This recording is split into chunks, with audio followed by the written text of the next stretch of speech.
Welcome to Chuck It in the Fuck It Bucket Friday. I'm Kristen Kramer with Girl Friday Virtual Office. And this week we've been talking about routines and making decisions to help us get out of our stuck position, be it in our mindset or with our business or our personal life, your career, whatever it is. And we also talked about having not only to make the decision and commit to it, but also to take action. So not enough to just sit around and say, I made a decision, but you actually have to take action as well. I love podcasts, and I have two in the description of today's post that you should definitely check out. I am a huge fan of Shetty, and I recently found another podcast, Unfuck Your Brain, and really enjoy it as well. Ironically, both of those podcasts were along the same lines of what we've been talking about this week. So I thought it was timely and a great way to share these resources with you. Hopefully you'll enjoy them as much as I did. If you have a favorite podcast that you've been listening to and would like to share it, post it into the comments, because I think podcasts are almost better than audiobooks, because I can listen to those and work or do whatever, just like an audiobook, but they're shorter. So that works out in my favor sometimes. The other thing that I'm really excited about too is Kim Ward is launching the Mindset Find Your Fire coaching program. And I went through looking at the details yesterday and about fell out of my chair when I saw the price.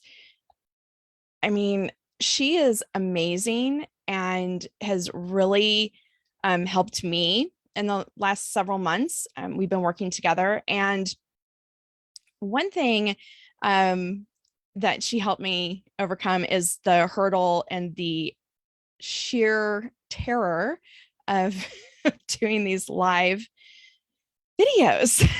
So here I am. So see, it is possible. You just need the right mindset to do it. And she's really helped me with a lot of that. So if you're interested in checking out her program, I include the link in comments as well, just so you can take a look at it. She is amazing. If you are still standing at the crossroads of woulda, coulda, shoulda Boulevard and what if Avenue, this is probably a program to check out. It could really help you move out of that place and, again, get some momentum in moving forward to advance the goals that you've set for yourself, or at the very least, make improvements where you're currently struggling. So it's been a really rough 18 months, and I sound like a broken record, I swear, because every phone conversation that I have, of course, you just can't get away from it. You have to, mention the pandemic. It's the elephant standing in the room. And, it's been tough for a lot of us, probably all of us, really. I mean, I think we could probably say that across the board. It's been tough for everyone. But in my particular situation, taking such a drastic setback and something that I've poured my heart and soul into has really been difficult for me to, rebound from that loss and setback. And John, my husband, said something very interesting to me last night, the night before. Anyway, this week. And, I was busy and I was distracted. And when he said it, I probably wasn't in the mindset to really hear what he said, but we had been talking about Simon Sinek and the speech that he does around the millennial problem, right? And so we were talking about that. And I made the point of, sort of recapping what Simon Sinek had communicated in that post, which was, in our age of technology, I'm just going to generalize this, even though he specifically talked about millennials. In our age of technology, we have really come to expect instant results, instant gratification. And if you spend any time on YouTube looking at tutorials or motivational video or anything like that, the Tony Robbins of the world, Robin Sharma, Mel Robbins, all of these folks that are heavy hitters in the motivational and coaching speaking arena. When you see those videos, you think, okay, I want to be that. And there's even videos out there that are like, how do I make, $10,000 a week in my business? And I don't even watch those because I think that's a ridiculous claim. Not impossible, but I think it's ridiculous. But we see the bottom of the mountain. We see the top of the mountain. And we see everybody that's at the top of the mountain. And we forget that it took a lot of grinding, a lot of struggling, a lot of failure, a lot of getting back up and dusting off your knees and, persevering and carrying on, not giving up. It took a lot of years and effort for those people, or anyone celebrating success in their life to get to that point. And it's easy to forget that. So John's point to me was that in my business's previous life, okay, I did not hit six figures overnight. And he's absolutely correct. I did not hit six figures with my business overnight. It took a lot of years. I will have been in business for 11 years this November. And, the first 2 years of my business, I did get some traction. So, I got lucky. It wasn't luck. I mean, I put a lot of effort and hard work into it and a lot of hours. The first 2 years, I, was lucky to break even. The third year, I probably broke even. And it probably wasn't even until the fourth or fifth year that I really started to feel like I hit my stride. I had a solid client base. I had consistent revenue. My costs were also going up because with the increased client base, I needed more infrastructure for my business for me to be able to run it and manage it. And then, come 2017, 2018, I really had to sit back and evaluate my business. And that's what caused me to restructure it in the way that it was structured up until March of 2020. And, that's a lot of years. And I didn't forget that it took that many years. But I think in my head, my expectation was that because I've done it before, right? So I know some of the pitfalls that I experienced early on in my business. And so I'm, smarter, wiser for those things, that I should be able to avoid those pitfalls. I mean, hopefully I can. But in my head, because I had done it before, and yes, I knew it took me the better part of the 10 years of my business's life cycle, it seemed to me that it shouldn't take as long the second time around. But I'm almost a year and a half into this rebranding, rebuilding phase of my business. And I would say that it's not even a year and a half, because I didn't really embrace the thought process of letting go of what was, so that I could step into creating something completely new, until probably March of 2021.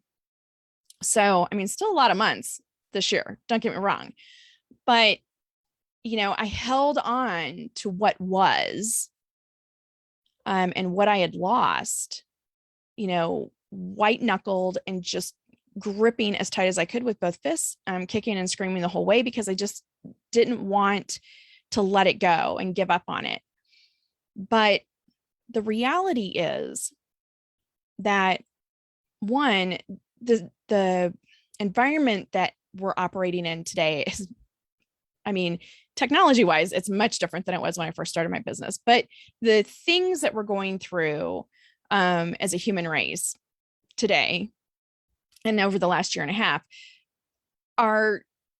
there's no way to compare apples and apples, right? I mean, we're talking, I don't know, oranges and bananas, something, but we are not comparing like situations to one another.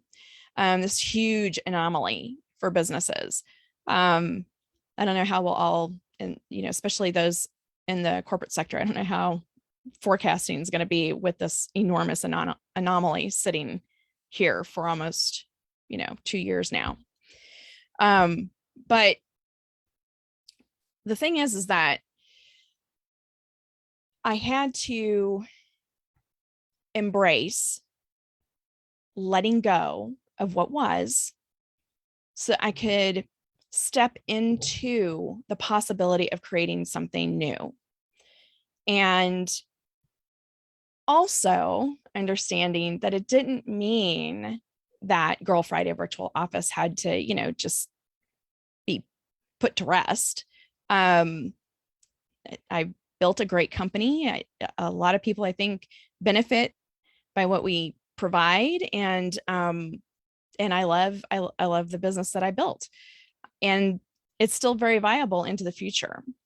But now what I'm focusing on is shifting into what I've been doing a lot of this time with my clients anyway, but really focusing in on the business strategy piece of it. So let's say, for instance, you go through a coaching program. I've been through a couple over the years, and you go through the coaching program and they basically tell you, here are the things that you need to work on. If it's business coaching, they give you a list of things that you need to improve in your business, your day-to-day operations, your mindset, how you're doing things, whatever. And you leave that, you're kind of on cloud 9 because you just completed this program. And you're like, oh my God, I'm so fired up.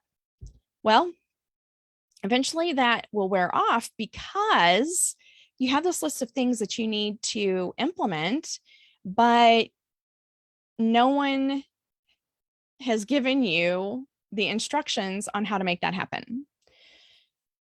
So you know what you need to do, but you don't know how to do it. So there's a gap. There's now this gap between knowing what you need to do and where you want to be, right? Where you're headed on the horizon. And for me, that's where I come in to help you bridge the gap and make recommendations on software, things like that. I think I'm working with like 5 CRMs right now, and I took it upon myself to learn them just because I think it's such an important platform for people to have, and I'll get on that soapbox another day. But the fact is, in order for me to move into this new phase, into this evolution of my business, I had to let go of what was. And I think the other reality that I have to embrace, which is probably the harder part for me, is that it's probably going to take just as much time the second time around as it did the first time around to do it. And every time I have a great conversation with someone and then it doesn't materialize, it's hard. It's hard to stay in a positive place and say, well, okay, we're just back to the drawing board. Keep going, just keep swimming. It's really difficult, very challenging. And the more time that sort of cycle continues, the more difficult it becomes to have the stick-to-itness necessary to build a new empire, so to speak. But what I'm ready to let go of is the story of, I had a big setback, lost like 90% of my business in March of 2020. And I've been in the process of, rebranding and figuring out what makes sense today and, creating a new business and everything that goes with that. Because I don't want to continue reliving that or sharing it or perpetuating that energy that's around it.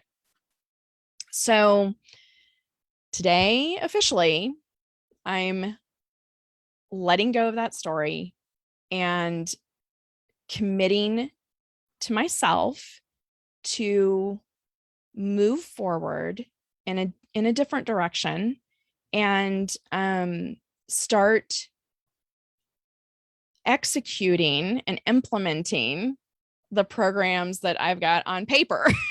Got lots and lots of notes, lots and lots of ideas. And now what I need to do is take those ideas, take those notes, and put them into action. So that's what I'm checking in the fuck it bucket today. I am curious to know what you think. And again, podcasts, let me know. But also, what is it that you need to let go of so that you can step into something new? And it's terrifying. I'm terrified. I mean, I could seriously fall on my face for real, but it's worth the risk because I love being a business owner. I love having inspiring conversations with people, whether I do business with them or I don't. I love making those connections and being of service to other entrepreneurs who are trying to build something amazing, to reach the goals that they want, even if it's just to be able to take vacation without having to work all the time on your vacation because you are the business. So let me know if there's something, what are you having to, maybe let go of? You maybe you're not ready to let go of it, but what would be the thing that you could let go of, and what would you be stepping into if you did let it go? So I hope you have a fabulous weekend. Thank you for spending time with me this afternoon, and I will catch you on Monday. And do check out those two podcasts. Definitely check out Kim Ward's coaching program. I mean, it is a phenomenal price. Trust me, I know how much coaching programs are costing. And the price that she's offering is not because she doesn't know what she's doing or that she sucks. She is amazing. She's offering at that price because she wants it to be affordable for people who are ready and want help stepping in to what that next chapter looks like for themselves. So have a fantastic weekend. I can't wait to hear from you, and I will talk to you on Monday.